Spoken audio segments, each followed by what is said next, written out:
hama dzangu mandinyadzisa ndakakuisira mabhombi pamusika tikana manzwa nyota muwane pekumwa michero yamunotenga muwane pokugeza imi kwacho mabhombi acho motora kuita here kuita were waneshanda kuzi kuita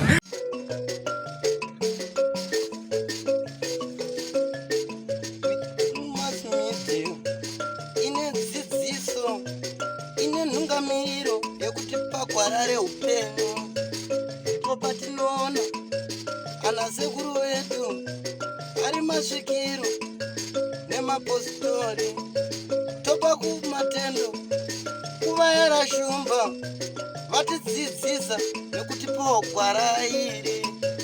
Tinokukwazisai mhuri yeZimbabwe nhasi rarimwe zuva ndasangana namukanya ndofunga mukanya wakuru munovaziva mukanya wadiki ndiwo musingazivi naizvozvo toda kuti timbokurukura navo tinzweka kuti vanotichii pamusoro pegamba nedzimwe nyaya dzakasiyana siyana. Regai tikurukure navo tinzwe kuti zvakamira sei. Rangu zita ndinonzi Andrew Neshamba. Senguva dzese kamhuri yeZimbabwe tinokurudzirai kusubscribe kuDrumas Media. Drumas Media taking you to another level. Tisati tatanga chirongwa chedu chezuva ranhasi baba Chipanga ndoda kuti mungondorera kwacho mbichana yenyu. hama dzangu mandinyadzisa ndakakuisira mabhombi pamusika tikana manzwa nyota muwane pekumwa michero yamunotenga muwane pokugeza imi kwacho mabhombi acho motora Kuita here kuita were waneshanda kuzi kuita. Don't forget to subscribe to Drumas Media. Drumas Media taking you to another level.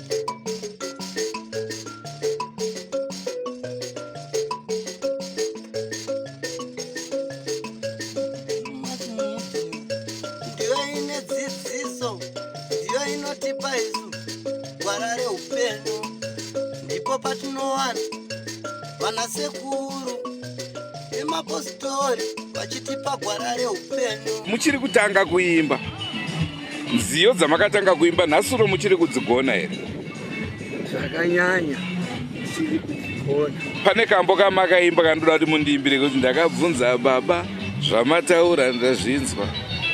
Munire mitemo inga ndinoiziva vakati mwana vanhukadzi vane nharo nguva ichakwana ndichavaparadza.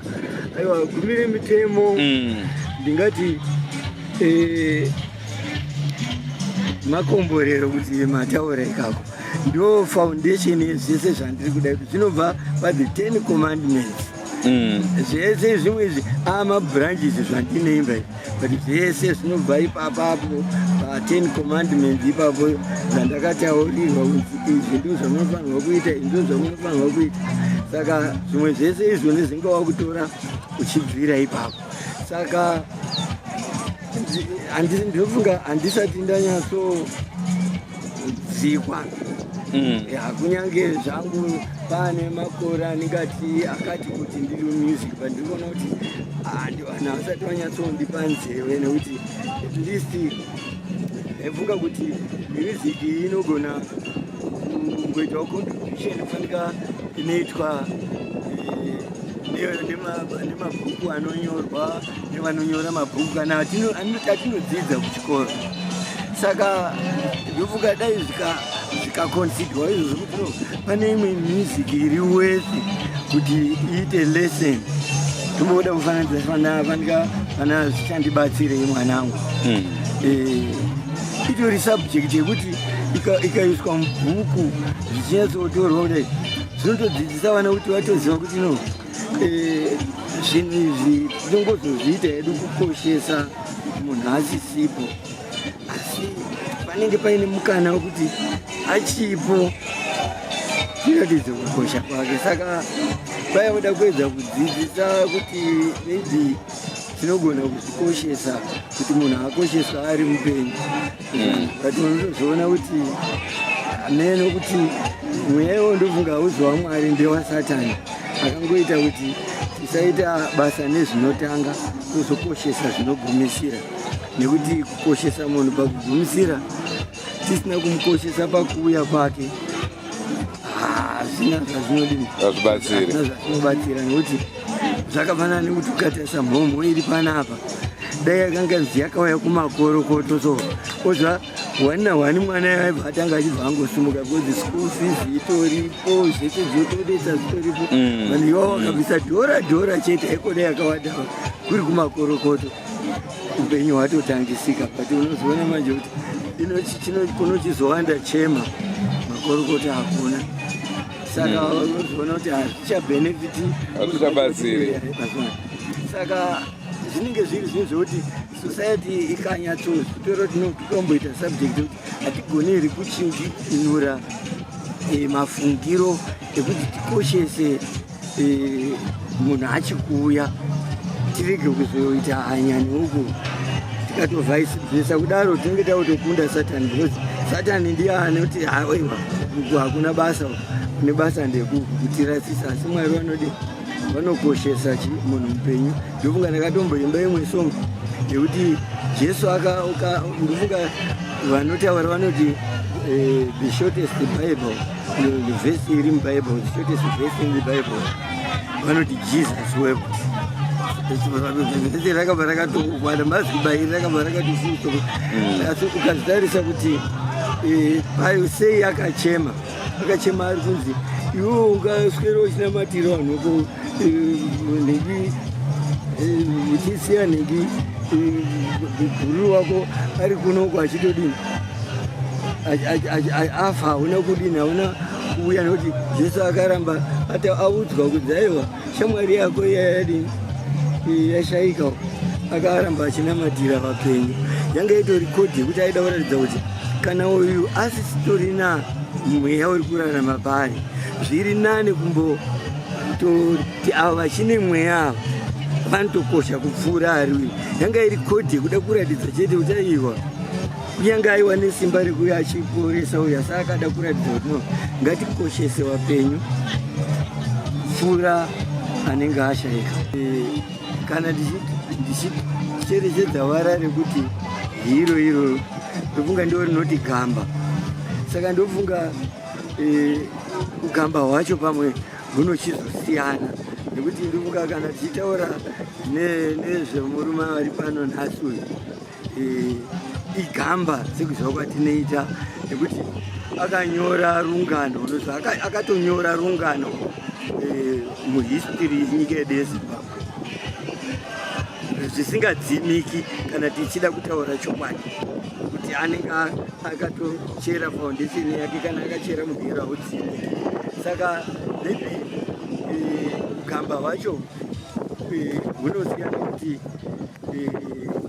vanopa vamubvirei, maybe asi kuri kungoti tauda kutaura hedu nhoroondo yezviitiko, hatingaverengi vaimbi yekuti patakatora independence kana before independence vaimbi vakazvarwa munyika medu munomu ndianani tichiwa, hatingadarikana wakaita vana Chataika, vana Jordan Chataika, vaya Chichi, vese vanangwaru Mapunduchi, nhoroondo iye haidzimiki, zvirimo muhistory.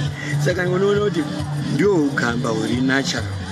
Saka maybe ndofunga panenge paino humwewo, maybe ndofunga panoda kudefine kuti ugamba hwenatural, maybe newekuti no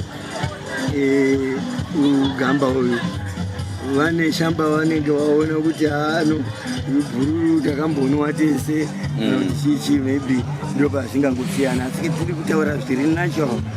Kana ini pano ndakamira panapa kuti muzondidzima bhuku randanyora haridzimiki, munenge mava kutotanga kuchinyepa manje, chipo hachiramo nokuti chinenge chichiuya chiri chipo, nekuti kuti kutenga kwacho kana watengawo waivanawo mari yachikutenga, asi kana chingori chipo chekuti chiri kungopuhwawo vamwe kudai, kuri kuti wapuhwawo haungarambe chipo chaunenge wapuhwa.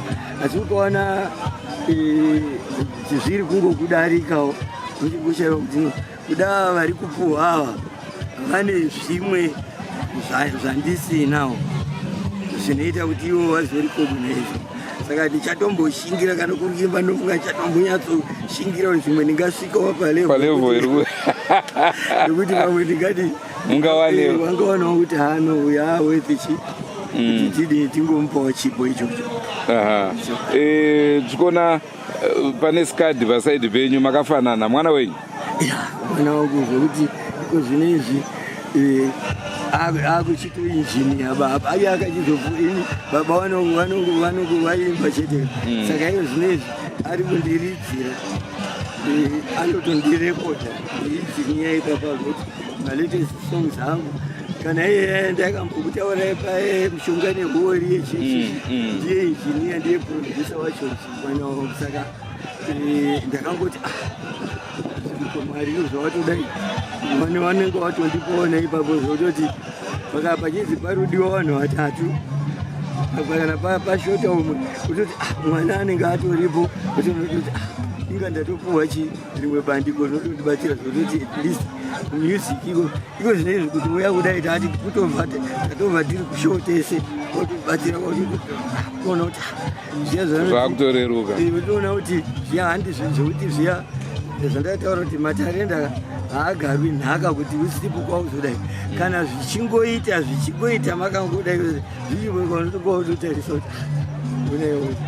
iye anotoridza gitara anotorekodha zvese ine handinozosvika pane izvozvo zvokuti iwo nemakombiyuta azouya anayo dai atori advansi dzawo uchitorekodha wakabawo ikatoona kuti inga chitoriwo chimwe chikamu. Saka zvinhu zvekungoti denga rinodini rinongoita zvinoda ugone kuti dai ndaitawo kumanikidzira kuti uye uridzikiteka nodai pamwaiti kuti mutararudi shukuru dzakadai asi zvikangoyawo zvangomubatawo tongoyombera kuti denga maita henyu baba. Touya kwauri mwanakomana azvizivise kumhuri yeZimbabwe.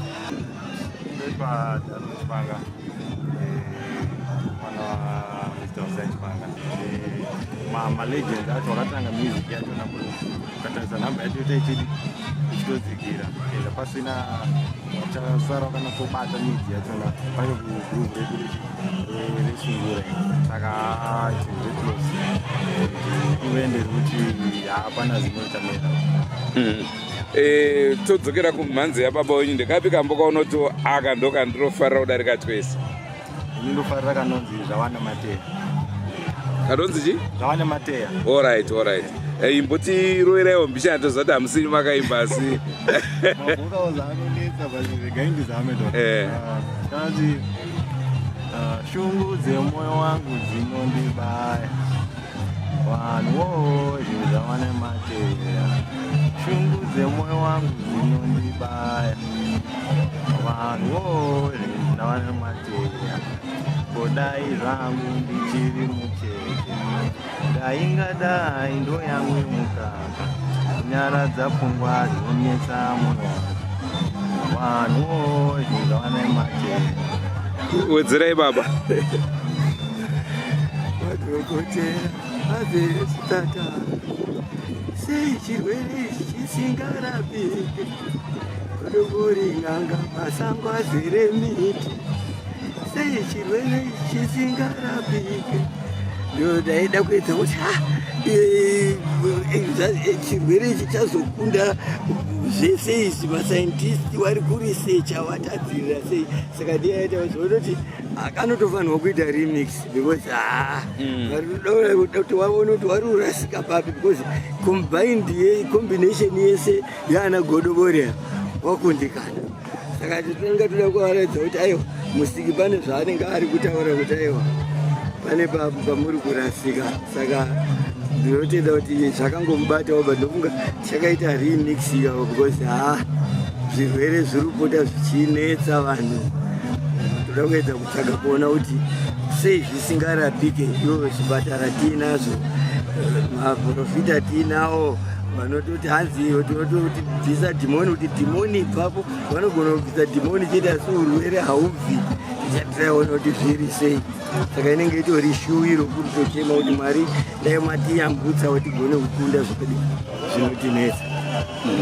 ando chirongwa chatakati nacho mhuri yezimbabwe ndofunga manzwa masoko mairi matatu kubva kuna Namukanya. Aiwa, tinotenda vazukuru vese vaira soko ndakakudzai muri vazukuru munotoya muchiombera panapo. Naizvozvo vatoombera muombere futi muri kwamuri ikoko. Andrew Neshaba signing off. Don't forget to subscribe to Drumas Media. Drumas Media taking you to another level. Goodbye my friends. Goodbye my friends. Wakamboonana tichazoonana nerimwe zuva hama dzangu. Goodbye my friends. Goodbye my friends. Wakamboonana tichazoonana nerimwe zuva hama dzangu. Ini ndokuenda kubasa kwangu. Iwe makiwe mkaranga.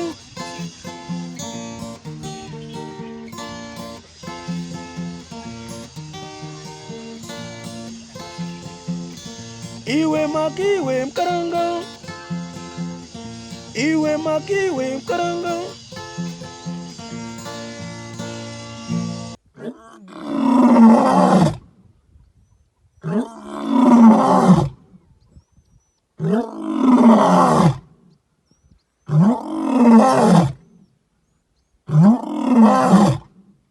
Oh